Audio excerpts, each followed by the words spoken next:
You are responsible for your life. And if you're sitting around waiting on somebody to save you, to fix you, to even help you, you are wasting your time, because only you have the power to take responsibility to move your life forward. Nobody is going to cry for you. They have their own tears. One thing I'm positive about is how ROI negative complaining is, and how much I'm trying to suffocate the practice of it. I really have been fascinated by people that have changed their mindset into understanding that everything that is not going well right now is their fault. It has been remarkably important to me in understanding that everything that I'm not happy about is on me. It's a remarkably interesting brain twist. The amount of energy spent on things that you can't control versus being accountable to what you can control has been a huge separator for me in the last 4 or 5 years as I've dug deep. I always tell people the most valuable lesson I got from my mentor, Jim Rohn, was I asked my father, worked 2 jobs. We were always broke. We had no money for food. And we lived in a community we moved to, which was, I thought they were all rich and we were on the other side of the tracks. It was lower middle class, but compared to where we lived before, these people seemed rich compared to us. And I just didn't understand it. And Jim said to me, Tony, it's not about the value of your soul. It's about the value of you in the marketplace. And your father's skills are not that valuable. Someone said we have 2 primary choices in life. We can either accept conditions as they exist, or we can take the responsibility to change them. See, a lot of people want to exempt themselves from taking responsibility. All they want to do is talk about the problem. Every time you see them, they'll tell you their story over and over and over and over again. No one's going to do anything for you. A couple rules of being a real leader. You need to take responsibility for your own life. Bringing energy to your team, leading in recruiting, leading in leadership, leading in growth. Nobody owes you anything, but you owe other people everything. That's what a leader does. You take responsibility. You know exactly right now what you're not doing.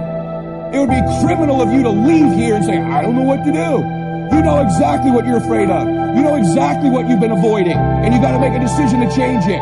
You know exactly what it is. Don't BS anybody. You know what you need to do different. You know the changes you need to make. And if you can do that, you stop kidding yourself, you can win. You can overcome your fear, overcome procrastination, whatever that is. I say to people, you've got to participate in your own rescue. You've got to retool yourself.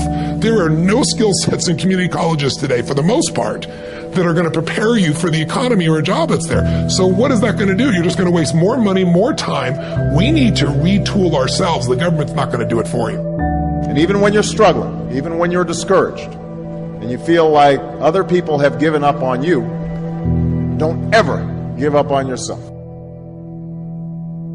Right now, between me and the person I want to be, between you and the person you want to be, there is a gap of skill set, and that's it.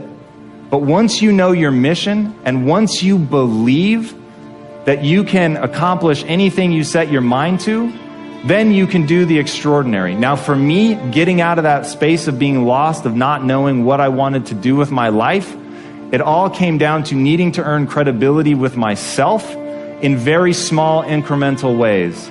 And I knew if I was going to accomplish anything in my life, I was going to have to get control of my mind. Now ironically, there's 2 ways to get control of your mind. Way number 1 is directly going to the mind, which can be very scary, can be very daunting, very ethereal. It's ephemeral, it's hard to grab onto, it's hard to touch. But way number 2 is through the body. And so I decided that my kung fu was going to be to get very good at developing my body. And in that process, I was going to learn about nutrition, which would allow me to help my mom and my sister. In that process, I was going to earn credibility with myself. And earning credibility with yourself is so important.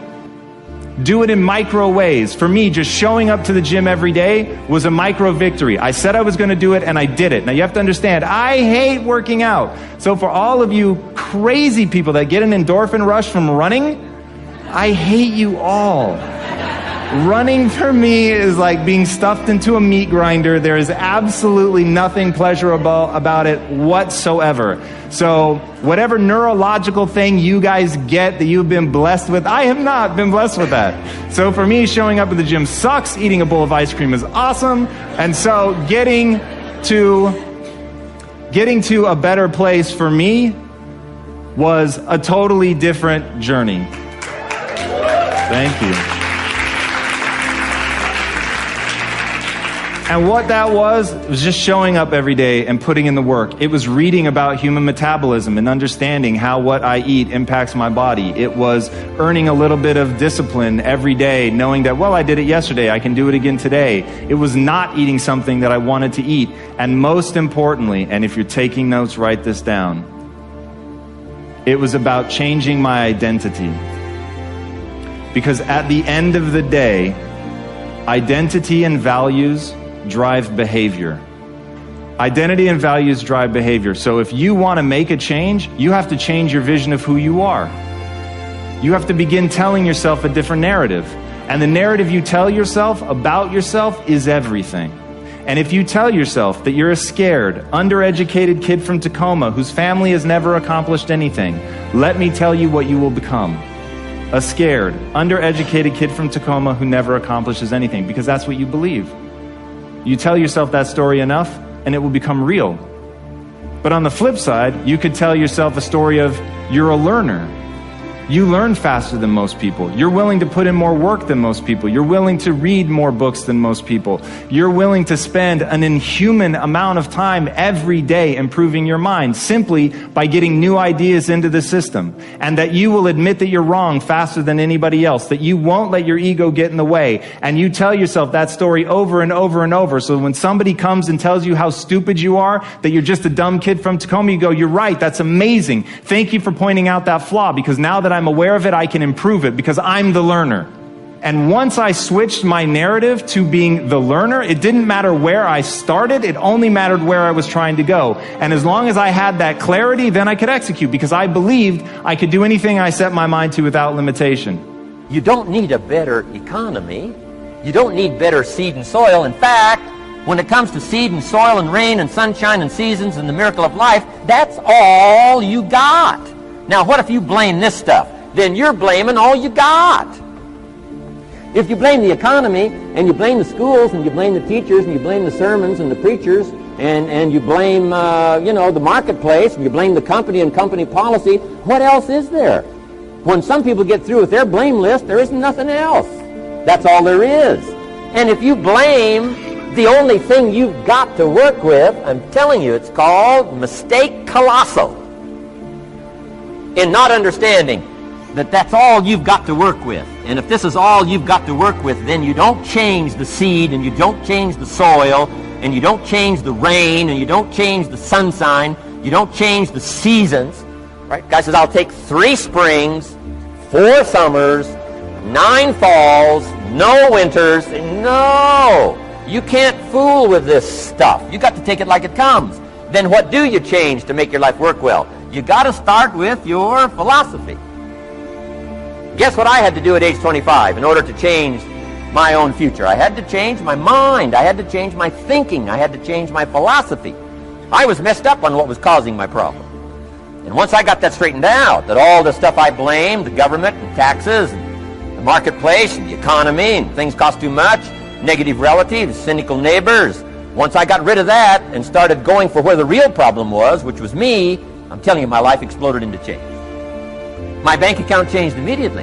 My income changed immediately. My whole life took on a whole new look and color immediately.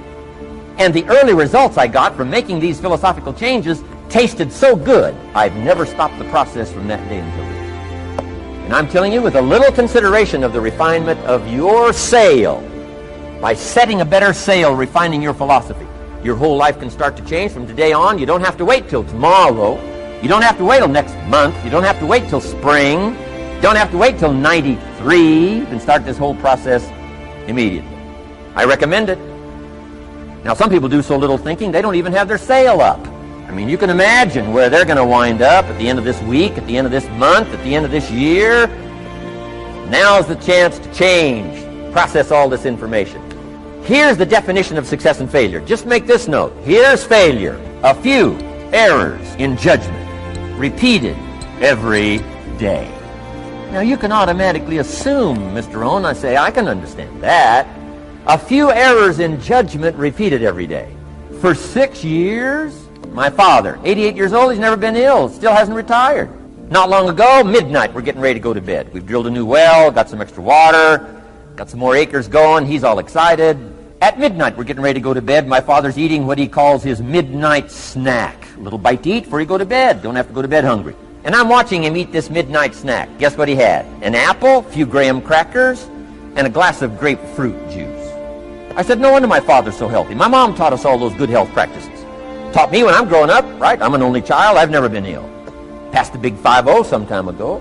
My 2 daughters, 32, 33, never been ill. My grandkids, never been ill. I'm telling you, the legacy lingers on. As I watched my father have this midnight snack, suddenly it occurred to me. I know that's part of it. An apple, what? A day. That's gotten to Dallas-Fort Worth, right? An apple. An apple a day keeps the doctor away. Good question for this intelligent audience. What if that's true? You say, well, Mr. Rohn, if that's true, that would be easy to do. Then what's the problem? It's easy not to do. It's easy not to adopt it as your own personal philosophy. Or the guy messed up the saying. Guy says a Hershey bar a day. Say, no. No. You've been watching too much television. It is not Hershey bar. You got to be smarter in philosophy than to fall for the Hershey bar a day when it's an apple a day. You got to be smarter than that. And if you make that kind of an error in judgment every day for 6 years, I'm telling you, it'll accumulate into disaster. Sometimes the first year you say, well, you know, I'm so healthy now, what difference is it going to make? You got to be smarter than that. Just because disaster doesn't fall on us at the end of the first day doesn't mean disaster isn't coming. You got to be so smart that you look down the road and say, will the errors in my present judgment of philosophy, what's that going to cost me in 1 year, 6 years, 1 month, 6 months? I'm telling you, the money cost and the health cost and the success cost is too gigantic if you look down the road a little ways and say, are there errors in my current judgment like an apple versus a Hershey bar? Is that just a good illustration of some of the rest of my errors in judgment? If it is, that's where I found myself at age 25. I started working when I was 19. I met my teacher who helped turn my life around when I was 25. That's 6 years. At the end of the first 6 years of my economic life, I've got pennies in my pocket. I've got nothing in the bank. The creditors are calling saying, hey, you told us the check was in the mail. I'm embarrassed. I'm behind on my promises. I live in America. I'm 25-year-old American male. I got a nice family, every reason to do well. And I'm messed up. Now, what's messed up? I used to think it was the community that was messed up, and the country was messed up, and the government was messed up. If those Democrats ever get in the White House, that'll really mess things up. If the Republicans stay in power, that'll really mess things up. The economy was messed up. Interest rates are messed up. I thought all this stuff was messed up. Then I found out that's not what was messed up. I was criticizing the only thing I had to work with. What was really messed up was my own personal philosophy. My own errors in judgment in my own personal philosophy brought me in 6 years to pennies in my pocket, nothing in the bank, and trying to explain why I wasn't doing well, living in America, 25-year-old American male, got a family, every reason to do well. Now, once I understood this, here's the formula for failure: errors in judgment, being lax about developing your own personal philosophy. I'm telling you, it's called accumulated disaster.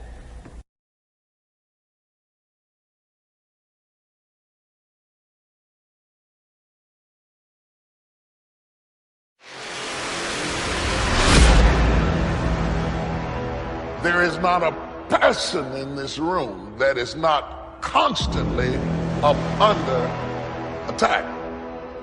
No matter how blessed you've been, no matter how successful, no matter how accomplished, no matter how healthy, no matter how fruitful you are, somewhere in your life you are either being attacked or about to be attacked in some area of your life.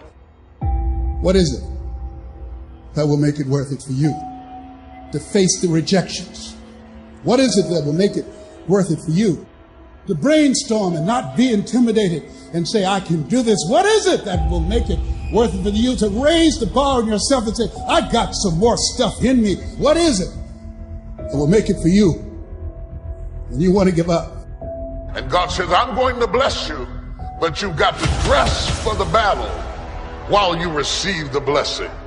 With every blessing, there is a battle.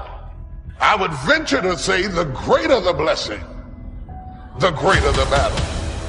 The enemy would not send that level of battle against you if there were not that level of blessing before you.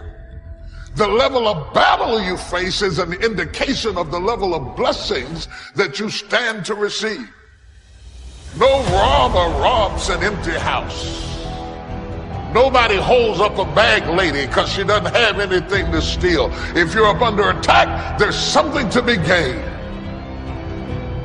See, you got all dressed up not to run. You got dressed up to stand, not to give place or territory, not to evacuate the turf that's yours. And it's in these moments right now that so often we feel like backing down. Life ain't gonna be easy. Ain't nobody gonna hand you nothing. You still gotta go to work. You still gotta compete against everybody in your industry. Life's still gonna happen while you trying to blow up. It's the obstacles in our life. It's the hardships. It's the mountains that we climb that make life worth living. But the mountain's not supposed to stop you. Your mountain has the materials for your miracle. Just because you feel afraid doesn't mean you have to be afraid. Just because you feel discouraged doesn't mean you have to be discouraged. Just because you have fear doesn't mean fear has to have you. It's hard to handle it. You got to fortify yourself and say, come on with it. I've got to step into it. If you're going to be successful in this game, you got to have a dog within you. You got to know it's a dog fight, and you got to go get that fight. A man's character is not judged after he celebrates a victory, but by what he does when his back is against the wall. So no matter how great the setback, how severe the failure, you never give up.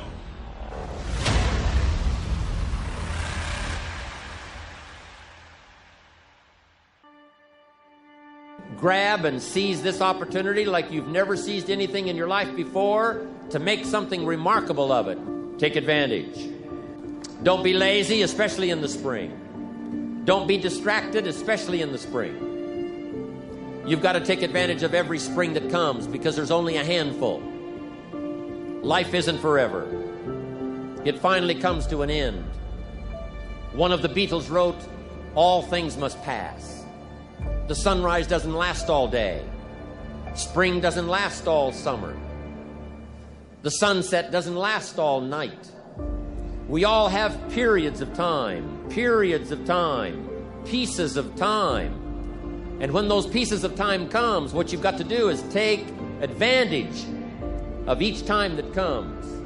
At the longest, life is brief. At the longest, life is just a small period of time. So don't waste your springs. Don't waste the opportunity to talk to someone. Don't waste the opportunity to have a meeting. Don't waste the opportunity to come to next extravaganza. Don't waste the chance. Each spring that comes, take advantage of them because there's just a few. Don't let them all pass. Take advantage. Now here's number 3. In the course of the seasons, 1 is the winter, 2 is the spring, 3 is the summer. The summer is called challenging time. In the summer, we've got 2 things going for us. 1 is opportunity, but the other is to watch out for your enemies. Nourish your values in the spring, in the summer. Like a mother, nourish the values. Distributors you've got, make sure that they get plenty of nourishment from you. Plenty of training from you, plenty of understanding from you. Don't be short, don't be careless. Give them your best like a mother would give the best to her child. Be like a mother in the summer. and give the best you've got to everybody you can reach and everybody you can touch. It's called opportunity in the making. Be careful of those around you. Well, here's what you've got to understand. It's not the 13th floor that sends you your check. It's not the computer that sends you your check. Some live human being had to make it possible for that money to finally get to you. So remember, it's human beings that make our lives valuable. It's not systems, it's not numbers in the marketing, it's not computers, it's not the printout, it's not points, and it's not royalties. What makes us all rich beyond our wildest imagination is people. So be mindful of investing in the summer in every person you can possibly invest in. They will make you wealthy. Of course you struggle to remember it in your day-to-day life, because life is difficult and it's harder to do things than not to do them, and it's harder to do them well than to do them badly. You know, and it's easy to sit around and be hopeless. I don't mean it's emotionally easy, because it's not, but it's procedurally easy to be useless and to fall back into your old habits and to not discipline yourself. And it's a matter of continual practice, slow continual practice. And I think a good example of that is something like weightlifting. You know, if you start a weightlifting program, which I would recommend, by the way, because it's tremendously advantageous physically and cognitively, you're not going to really see results for a number of weeks, and then the results are rather slow, but you can get pretty decent results over a 6-month period and absolutely stellar results over a couple of years. And so you have to make sure your time frame is right and not to be too hard on yourself. And I did mention the future authoring program earlier, and one of the things I would recommend too is if you're having a hard time implementing your decisions, say your ethical decisions, that you spend a bit more time thinking them through and writing them down. And the future authoring program is really helpful for that. That's why we designed it. And so get your goals straight and continue to practice every day. And if you're not succeeding, then make your goals slightly smaller. You want to make your goals large enough so that they challenge you, but small enough so that you have a reasonable probability of succeeding at them on a day-to-day basis. And then you have to also understand that if you fail on a given day, like let's say you're trying to quit smoking and you quit for 2 weeks, and then you have a cigarette and you think, oh my God, now I've screwed it up, I'm not quitting anymore. You smoke a whole pack of cigarettes. It's like, well, there's a couple of mistakes there. And one is, well, just because you had a cigarette doesn't mean you failed. It just means that you had a cigarette. You can start stopping again the next day. And the fact that you had one cigarette in the last 2 weeks is a hell of a lot better than the 2 weeks that you had before that. And so you've got to be realistically humble. You've got to be ambitious enough in your goals so that you're pursuing something that you regard as truly meaningful and worthwhile. You know, and maybe you can judge that to some degree if you think about someone you love attempting the same thing and think about how you would feel if they managed it. And if you would feel good, then that's probably a good... what would you say? That would be a good evaluation strategy to use on yourself. So you want your goals to be of sufficient nobility so that you can live with yourself properly if you're pursuing them, but you want them to be small enough so that you have a reasonable probability of implementing them. If you're having a discussion with someone and they're talking about things that don't have those characteristics, right, that they haven't made personal, then the conversation is almost never interesting. It's because the person they really are an empty shell through which ideology, cliches and slogans are pouring. There's nothing about that that's compelling because you don't see the grappling. You don't see that the other person has grappled with the ideas and come to their own unique conclusions. And it really is in that mingling of the abstract and the particular that compelling wisdom is to be found. And so that's and then concretely speaking, well, there's ways of earning your knowledge, and part of that is reformulating it in your own words. That's thinking it through, right? And discussing it until you have it at hand. You can talk about it and you can generalize from it because you truly understand it. But a huge part of that is also putting it into practice and deriving your own conclusions as a consequence. And some of that can be done with debate. It's like, here's an idea I came across, and here's the idea, and here's what I think it means. And this is how I think it would change things if I put it into practice. This is how I understand this idea. And what do you think of that? Like, that's a good debate or discussion, you know? Because then the other person can say, well, I don't really agree with the way you formulated that, or I don't agree with your conclusions. And hopefully it's a real discussion and not just one-upmanship, you know, because that's a pretty dull game.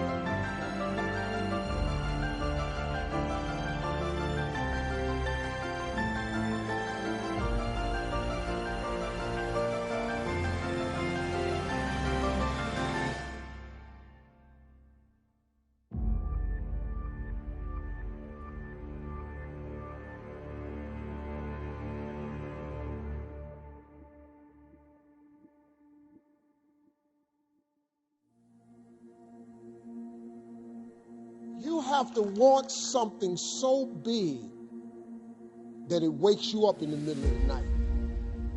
You have to want something so big that you think about it all the time. No matter what happens to you, it ain't over. It ain't over. Ain't no such a thing as over. As long as God wakes you up, that means he ain't through with you yet. You got a shot to correct it and get it right. Even when you lose, it's okay to lose, but you can't never get comfortable with it. If you complain about not having work-life balance, spend more time on vacationing and your family. It's super simple. Let your actions dictate instead of sitting there and feeling like you're not in control. And why? Because as Malcolm X said, the future belongs to those who prepare for it today. So if you don't put the work in today, if you don't do the unending, back-breaking work of developing yourself into something greater, the world is going to pass you by. The truth is that you are going to suffer. But the way to deal with suffering is accepting that suffering and then recognizing that it is suffering, accepting it, and then letting it sort of have its say, and then moving on. As long as I enjoy what I'm doing, I train hard, I have no regrets, and all I can do is give my best, then it's going to be fine, regardless of the outcome.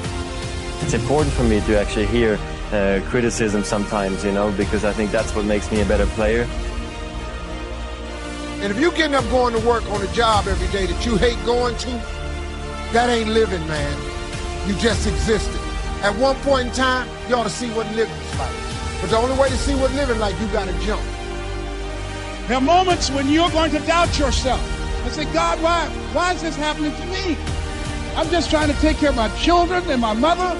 I'm not trying to steal or rob from anybody. Why did this have to happen to me? For those of you that have experienced some hardships, don't give up on your dream. This walk is hard, but the hardest walks lead to the greatest destinations. The toughest climbs always lead to the best views. It will be worth it in the end.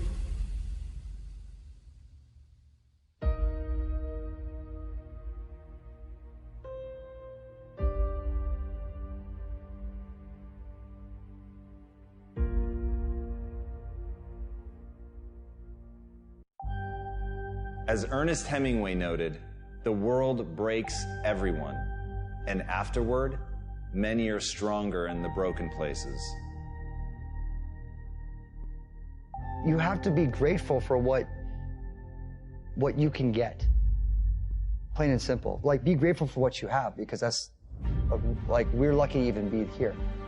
You know, you have to start in that mindset. It's like, you can't, that's the problem with social media right now, is that you're comparing yourself to people that have like this large success, and you're like, I want to play there. But you first have to go with what you have in front of you and make that meaningful. I don't care how hard you fail. I don't care how many times you fail the test. I don't care if nobody don't believe in you. It only takes you believing in yourself to get this thing done. As long as you believe in you, you got the right mindset, you got the right attitude, you can have whatever you like. But if you fall, I need you to fall forward. I need you to fail forward. Every one of us who's a goal achiever sets goals But very few people think about the obstacles that are there and them overcoming the obstacles. To understand the only difference between the possible and the impossible is your set of skills, a belief in yourself. Getting better isn't a hack or a trick or a one change that you need to make. That most of you say you want to be successful, but you don't want it bad. You just kind of want it. You don't want it badder than you want to party. You don't want it as much as you want to be cool. Most of you don't want success as much as you want to sleep. We all have things that we're believing for, dreams that we want to accomplish, problems we're hoping will turn around. Maybe it's to see our family restored, to lose some weight, to break an addiction, to start our own business. But sometimes as it goes on, month after month, even year after year, we don't see anything changing.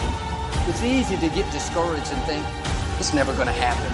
This is as good as it gets. I'll just learn to live with it. We all go through disappointments, setbacks, loss. Pain is a part of life. It's easy to get discouraged, even bitter. Think, why is this happening to me? But my question is, why isn't everyone? To me, it comes down to the strategies that you use. There really isn't anything objectively good or bad. There isn't anything that happens to you that can't be overcome. There isn't anything that could happen to you. Anything.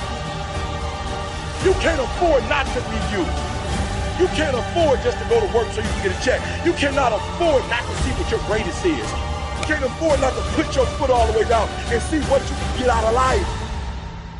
You can't afford not to be you. You still in the game, which means if you're in the game and there's still time in the game, still time left in the game, you can still win the game.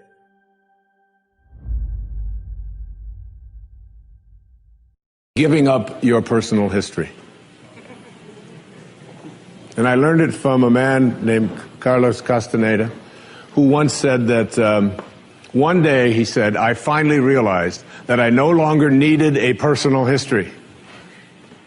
And just like drinking, he said, I gave it up. And that, and only that, has made all the difference in the world. You know the nice thing about giving up your personal history?